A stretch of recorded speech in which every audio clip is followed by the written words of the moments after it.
You know, when you're a kid, so as you guys know, I'm Canadian. I grew up on the east coast of Canada. I grew up like most of the boys from my generation playing hockey, or as you guys outside of Canada will call it, ice hockey. If you were born on the east coast of Canada, at least in my high school, you had a 99% chance of playing hockey at some point in your life. Maybe it was only for a year or two, or maybe it was from the age of 4 to the age of 18. But as I said, you'd have about a 99% chance in my generation, growing up in Nova Scotia, of playing hockey at some point in your life. But every once in a while, you'd meet a boy who didn't play hockey. He was born in Canada, but had never played hockey. In fact, sometimes they would say they'd never even been on a pair of skates, and you'd say, "Really? You've never skated before in your life?" And he would say, "No." And it was kind of like when you went to the zoo and you saw an ostrich for the first time, you know, with the skinny legs and the big body and the skinny neck, and you're like, what a weird animal, right? And we would look at this boy and say, "Really, you never played hockey?" And you'd think, didn't his parents love him? Like, it was, for us, it was so strange because everyone played the game, and hockey, as you know, was, at least in my generation growing up, hockey was like a religion for us. So on Sundays, our parents would say to us, you have to go to church. But really, our religion was Saturday morning when we hit the ice, because we were all collectively very passionate about it. So when I started playing sports growing up, so when I played hockey, I shot left. And in the summers, I'd play baseball and I swung right. And then later on, I'd play American football and tennis. And when I hit my late teens, I had a buddy who played guitar. And I asked him to give me some lessons, which he did. And I picked up a guitar and I immediately wanted to play left. And he said to me, "Brian, if you're new to playing a guitar, if it doesn't matter to you, you should try to play right, because only 1 in 20 guitar players actually play left, and it'll be very difficult for you to find a guitar." And I would say to him, "John, look, I want to play left. It's my natural inclination." He said, "Okay, then play left," right? So I didn't make these choices. I felt like I didn't actively choose to shoot left or swing a baseball right. It was it was something unconscious, like it had been chosen for me. I didn't question at the time. I just still don't know why, but it was like a natural inclination I had to shoot left or swing a baseball right or play a guitar left. And again, I felt like I didn't make a choice in this. It was sort of chosen for me unconsciously. So you might be thinking, pipe currency, that's great, interesting story. How does this relate to pipe smoking? So I'll tell you how. When I got into pipe smoking in November of 2014, I started at ground zero. I knew nothing about it. I had never, all I knew about pipe smoking was you had a pipe, you had tobacco, you put fire to the tobacco, and you inhaled it. That's all I knew. I was pretty confident that's how it went down. But really, I didn't know anything more than that. The only experience I had being around a pipe smoker was, I remember on one Christmas Eve, my grandfather came over and spent Christmas with us. And I remember we were all sitting around watching Christmas movies on Christmas Eve. We were all very young, and he was smoking a pipe, and the smell from the pipe was really quite lovely. And I remember watching him from the corner of my eye and thinking, wow, that's really cool. Unfortunately, I was never really close with my grandfather for reasons I won't get into here. But regardless, I really thought it was really quite interesting. So in 2014, when I wanted to get into pipe smoking, I watched hours of the YTPC trying to figure out what to do and what not. And the first pipes I bought, which you could see on one of my previous videos that I shot when I was in Ukraine in February, the first 2 pipes I purchased were billiards. I was immediately drawn to billiards. I don't know why.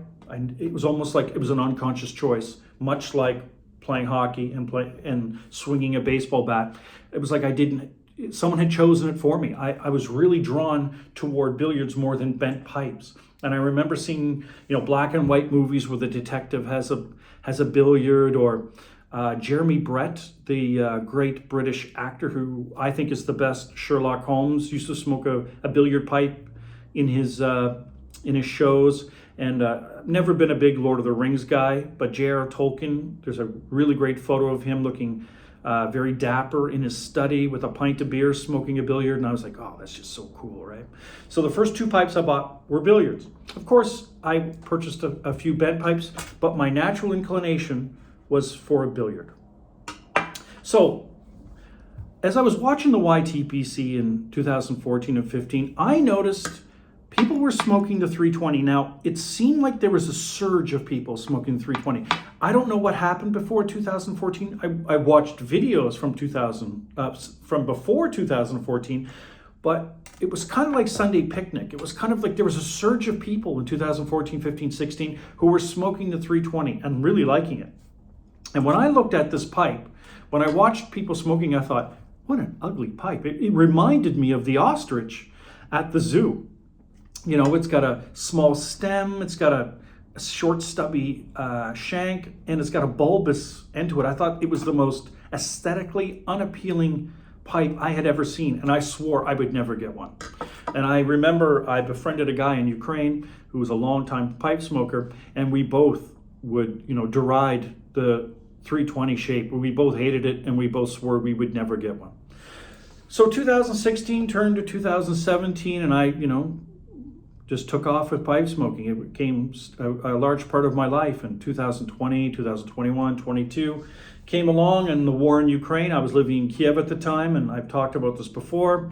When I left my apartment, I packed one gym bag full of necessities, and I left, and I didn't take any pipes or tobacco with me. It was all about survival and not thinking about hobbies at that time, and I made a run for the border and thought I had lost all my pipes and tobacco forever, but at least I had my life, right? So I went back to Canada, and after about 5 or 6 months of working, I had to buy a new laptop and whatnot. I started to started to have a disposable income, and I missed smoking a pipe. I wasn't smoking a pipe at all at that time. And I started purchasing pipes again. And, the first one I bought was this, it's really well worn now, guys. My Savinelli Punto Oro, great pipe. I bought some Bruno Nuttons, another great. I bought a couple billiards. And of course, I did get a couple bent pipes. I had about, once I had 5 or 6 pipes, I had, 4 billiards and 2 bent pipes. I decided maybe it's time to branch out. It's maybe not just billiard and bent pipe. Maybe not just shooting left, shooting right, right? Like for me, shooting left was natural. The billiard pipe was natural, So I said, maybe it's time for me to kind of pick a different shape and go for something different, right? So I started looking at Rhodesians and different types of pipes. And as I looked on the smokingpipes.com website, I started looking at the 320. And I really spent a lot of time looking at 320s. And I thought, you know what? Maybe it's time. Maybe it's time for me to get the 320. Maybe these pipe smokers who love the 320. There was even one guy I followed on the YTPC who had 20 320s. That's all he smoked. And I remember thinking when I was watching his videos, I liked his videos very much, but I thought, my God, man, get a billiard or get a bent pipe, mix in something a little bit different, because he was just in love with the 320. He had all these different varieties of the 320. So I decided, you know what? I'm going to do it. I'm going to get a 320. I'm going to get the ostrich. I'm going to go out there and get the most, what I thought was the most unaesthetic looking pipe available. So what I remembered from when I was new to pipe smoking, this doesn't happen to me anymore, but when I was new, with a smooth pipe, right? So you have smooth, and of course you have sandblasted, rusticated pipes.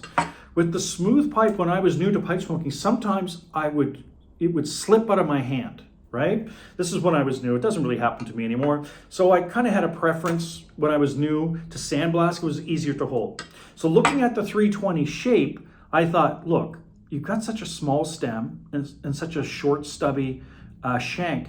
This is going to be a strange pipe to try to hold, right? So if you're going to hold it by the bowl is very bulbous. And if it's smooth, this is something that could potentially slip out of your hand and land on the floor, and it's not good for the pipe. So I decided to go with a rusticated. This is the Savinelli 320. I think it's called the Porto Servo KS. Really nice pipe. And as you can see, it has, I think it's called a band. I really don't like bands on pipes. As you can see, my billiards all have this smooth transition between the stem and the shank. I've never liked that band they put in there, the gold or, the silver or brass. I've never been a big fan of that. And so when I purchase billiards, I try to get them so that there's nothing between the shank and the stem. It's just something, I don't know, I like the simplicity of it. I like something classic and simple, right?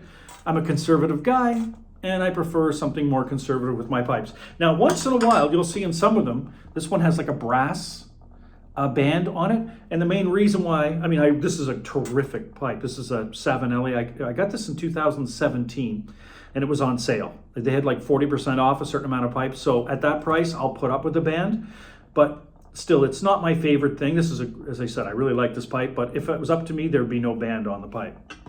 Yeah, I did like this band on this 320. I don't know how well it shows up on the camera, guys, but I thought this was actually a handsome looking pipe. And when it arrived and I opened it, I was really quite pleased with it. And I thought, look at me. I'm open-minded, trying new things, right? It's not just shooting right, shooting left. I went for the ostrich at the zoo. So I loaded a flake into the pipe. Now, the reason why I went with a flake was because I decided that since the bowl is so big, it would be perfect for flake tobacco. So I started smoking Virginias and Virginia Periques, and to be honest, I was getting nothing out of it. And when I compared it to smoking in my Savinelli, again, this has a really big bowl. As you can see, guys, I've reamed this out a few times, that the bowl, the top of the bowl is kind of blackened. I've really put this through its paces, but this is my most trusted pipe. You know, and I would get wonderful flavors out of the same tobacco, and I was not getting it out of this. Now I figured because maybe there wasn't enough cake. It needed more time. So I started smoking more bowls in it, and even then, I wasn't getting much out of this. And I thought, where's the appeal with this pipe? Like, why is it taking so long for me to get anything out of it? And I started going, yeah, it looks good, but I'm just not really enjoying this pipe. So then I switched over to Englishes, because with Latakia, you're going to get much more bold flavors, and it smokes in English really quite well. You know, even the 320 can't hide the taste of Latakia. But I was a little bit frustrated because I thought this, you know, my natural inclination was with such a large bowl, it should smoke flakes well, but it never has. Now, what has happened is because I don't smoke Englishes a lot, I'm really not smoking this pipe very often, especially in this weather. Of course, as you know, I'm in Skopje, North Macedonia. Every day it's 34 degrees here right now. It's just sunny and hot. I'm not going to smoke an English, and I haven't been smoking this pipe at all. I carry it with me. I have it with me at all times because I figure, look, you spent the money, you got the pipe, you should at least smoke it. But I smoke a lot of Virginias, and in the morning I'm going for my two trusted Savinellis. And if I want to, you know, I've been the San Sepolcro, I've been mixing it up and throwing in my Bruno Nuttons, but I just don't trust this pipe with Virginias, or, you know, with the San Sepolcro, which is a little bit of a different take on Virginia. I just don't trust this pipe, and I haven't really warmed up to it and come around to it even after all this time. And despite the fact I've really adjusted to the shape and tried to like it, me and the 320, we still don't get along all that well. And I'm wondering, and I know there's lots of you out there who do like the 320, your relationship with the 320 shape. Of course, I went with the Savinelli because I trust Savinelli pipes. It's you guys, I've told you how I'm a GLP's fanboy. I'm also a Savinelli fanboy. They make great quality pipes, good craftsmanship at a relatively affordable price. You're getting something of quality when you get a Savinelli. So that's why I went with the Savinelli 320. And I don't think Savinelli's the problem. I think it's something to do with this wide bowl. Do you think I just need to start smoking it more and forcing myself to smoke it more? Or, I'm curious about you out there in the YTPC, because I know there's lots of people out there who are devotees to the 320. What is your relationship to the 320? Do you have a 320? Is it in your relationship? How many of them do you have? Do you have multiple 320s? So that is my question for you guys today. I'm curious to hear your opinion about the Savinelli 320 now that you've heard mine.